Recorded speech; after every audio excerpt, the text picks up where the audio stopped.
بسم اللہ الرحمن الرحیم۔ آج ہم جانیں گے کہ جہنم میں سب سے پہلے درجے میں کس نبی کی امت کو ڈالا جائے گا، تو جڑے رہیں ویڈیو کے آخر تک۔ اگر نیو ہیں تو چینل کو سبسکرائب کر دیں۔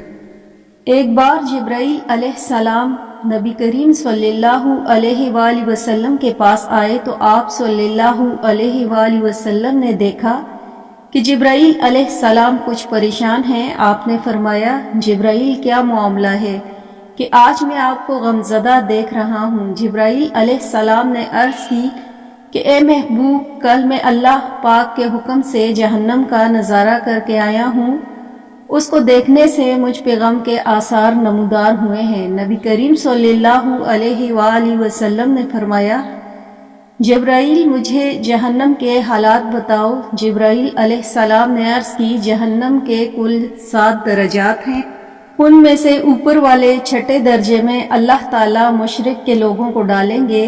اس سے اوپر 5ویں درجے میں اللہ سورج اور چاند کی پرستش کرنے والوں کو ڈالیں گے۔ 4تھے درجے میں اللہ پاک آتش پرست لوگوں کو ڈالیں گے۔ 3رے درجے میں اللہ پاک یہود کو ڈالیں گے۔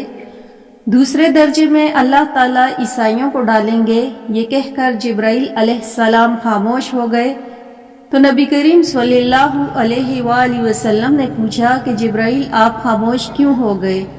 مجھے بتاؤ کہ پہلے درجے میں کون ہوگا؟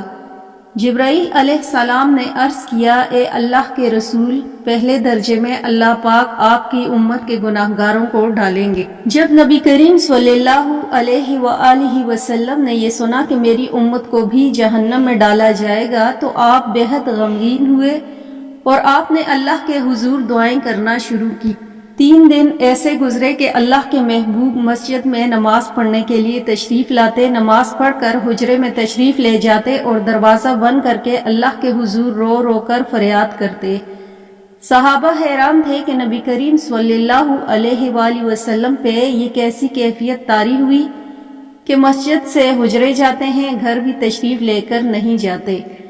جب 3را دن ہوا تو سیدنا ابو بکر سے رہا نہ گیا، وہ دروازے پر آئے، دستک دی اور سلام کیا، لیکن سلام کا جواب نہیں آیا۔ آپ روتے ہوئے سیدنا عمر کے پاس آئے اور فرمایا کہ میں نے سلام کیا لیکن سلام کا جواب نہ پایا، لہٰذا آپ جائیں، آپ کو ہو سکتا ہے کہ سلام کا جواب مل جائے۔ آپ گئے تو آپ نے 3 بار سلام کیا لیکن جواب نہ آیا۔ حضرت عمر رضی اللہ تعالیٰ عنہ نے سلمان فارسی رضی اللہ تعالیٰ عنہ کو بھیجا کہ پھر بھی سلام کا جواب نہ آیا۔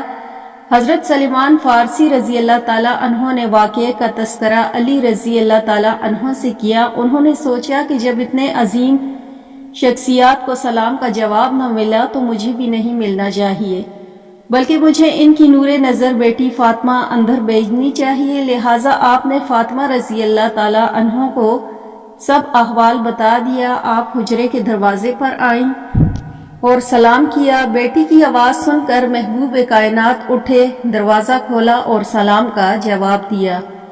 ابا جان، آپ پر کیفیت کیا ہے کہ 3 دن سے آپ یہاں تشریف فرما ہیں؟ نبی کریم صلی اللہ علیہ وآلہ وسلم نے فرمایا کہ جبرائیل علیہ السلام نے مجھے آگاہ کیا کہ میری امت بھی جہنم میں جائے گی۔ فاطمہ بیٹی، مجھے اپنی امت کے گناہگاروں کا غم کھائے جا رہا ہے اور میں اپنے مالک سے دعا کر رہا ہوں کہ اللہ ان کو معاف کر اور جہنم سے بری کر۔ یہ کہہ کر آپ پھر سجدے میں چلے گئے اور رونا شروع کیا، یا اللہ میری امت، یا اللہ میری امت کے گناہگاروں پہ رحم کر، انہوں نے جہنم سے آزاد کر۔ کہ اتنے میں حکم آ گیا، وَلَسَوْفَ يُؤْتِكَ رَبُّكَ فَتَرْضَىٰ، اے میرے محبوب غم نہ کر، میں تم کو اتنا عطا کر دوں گا کہ آپ راضی ہو جائیں گے۔ آپ خوشی سے کھل اٹھے اور فرمایا کہ لوگو، اللہ نے مجھ سے وعدہ کر لیا ہے کہ وہ روز قیامت میری امت کے معاملے میں خوب راضی کریں گے، اور میں اس وقت تک راضی نہیں ہونا جب تک میری آخری امتی بھی جنت میں نہ چلا جائے۔